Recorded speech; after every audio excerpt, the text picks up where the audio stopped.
Hi అందరికీ welcome back to my channel. ఈరోజు మన వీడియోలో సూపర్ టేస్టీ రెసిపీ గుత్తి దొండకాయ కూర ఎలా చేసుకోవాలో చూపించబోతున్నాను. ఇది రైస్లోకే కాదు, రోటీ చపాతీలోకి కూడా సూపర్ కాంబినేషన్. మరి రెసిపీలోకి వెళ్ళే ముందు మన ఛానల్ని ఫస్ట్ టైం చూస్తున్నట్లయితే సబ్స్క్రైబ్ చేసుకోండి. ఇంకా ఈ గుత్తి దొండకాయ కూర స్టార్ట్ చేసేద్దామా? దీనికోసం నేను ఇక్కడ 1/2 kg వరకు దొండకాయలని తీసుకున్నాను. అన్నీ లేతగా ఉండేటటువంటివి చూసి తీసుకోండి. పండిపోయి కొంచెం ఎర్రగా ఉన్నట్లయితే అలాంటివి తీసేయండి. అవి కూరలో వేస్తే టేస్ట్ అంతగా బాగోదు. ఇప్పుడు వీటిని నీట్గా వాష్ చేసుకున్న తర్వాత రెండు వైపులా ఎడ్జెస్ కట్ చేసేసి ఇలా 4 పార్ట్స్గా కట్ చేసుకుందాం. ఇలా అన్ని దొండకాయల్ని కట్ చేసుకొని పక్కన పెట్టుకోండి. ఇప్పుడు స్టవ్ ఆన్ చేసి ప్యాన్ పెట్టుకొని 2 స్పూన్స్ ఆయిల్ వేసుకుందాం. నూనె కాగిన తర్వాత కట్ చేసి పెట్టుకున్న దొండకాయల్ని ఈ ప్యాన్లోకి వేసుకోండి. వీటిని మధ్య మధ్యలో కలుపుతూ మీడియం ఫ్లేమ్లో వేయించాలి. ఇలా ఒక 5-6 నిమిషాలు వేయించుకుంటే దొండకాయలు బాగా వేగి మెత్తపడిన తర్వాత వీటిని సెపరేట్గా తీసుకుందాం.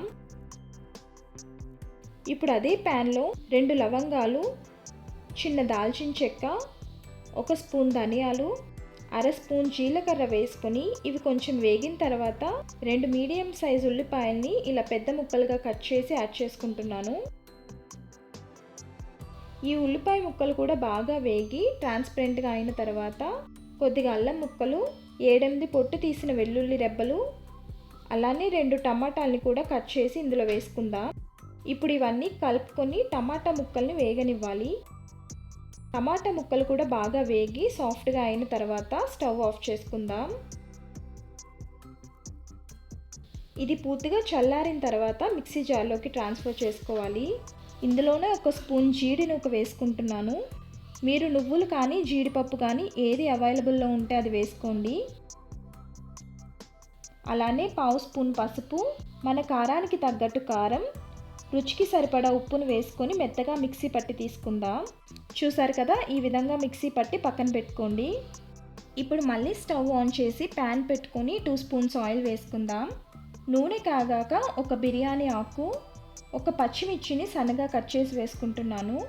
అలానే 2 రెమ్మల కరివేపాకు, మన మిక్సీ పట్టిన మసాలా పేస్ట్ మొత్తాన్ని కూడా ఇందులోకి వేసుకోండి. ఇప్పుడు ఒకసారి కలిపి మనం యాడ్ చేసుకున్న మసాలా పచ్చివాసన పోయేంత వరకు కలుపుతూ మీడియం ఫ్లేమ్లో వేగనివ్వాలి. మసాలాలు వేగి ఆయిల్ సెపరేట్ అవుతున్నప్పుడు ముందుగా వేయించి పెట్టుకున్న దొండకాయని కూడా ఇందులోకి వేసుకోండి. అలానే 1/2 స్పూన్ గరం మసాలా కూడా వేసుకొని అంతా ఒకసారి కలిపి ఈ దొండకాయలకి మసాలా పట్టేలా 3-4 నిమిషాలు వేయించాలి. ఇప్పుడు ఇలా ఆయిల్ సెపరేట్ అవుతుంది కదా, ఈ స్టేజ్లో మన గ్రేవీ కన్సిస్టెన్సీకి తగ్గట్టు వాటర్ యాడ్ చేసుకుందాం. నేను 1/2 కప్పు వాటర్ని మన మసాలా మిక్సీ పట్టిన జార్లో వేసుకొని ఇందులోకి వేసుకున్నాను. మీ గ్రేవీ కన్సిస్టెన్సీకి తగ్గట్టు మీరు వాటర్ యాడ్ చేసుకోండి. ఇప్పుడు అంతా ఒకసారి మిక్స్ చేసుకొని టేస్ట్ చూసి ఉప్పు సరిపోకపోతే అడ్జస్ట్ చేసుకున్న తర్వాత గ్రేవీ దగ్గర పడేంత వరకు మూత పెట్టి ఉడికించుకోవాలి. 4-5 నిమిషాల తర్వాత మూత తీసి చూద్దాం. చూసారు కదా, గ్రేవీ కన్సిస్టెన్సీకి వచ్చి దొండకాయ కూడా బాగా ఉడికిపోయింది. నాకు గ్రేవీ కన్సిస్టెన్సీ కొంచెం థిక్గా కావాలి కాబట్టి ఈ మాత్రం ఉడికించుకున్నాను. మీకు సెమీ గ్రేవీలా కొంచెం గ్రేవీ లూజ్గా కావాలనుకుంటే ఇంకొంచెం ముందుగానే స్టవ్ ఆఫ్ చేసుకోండి.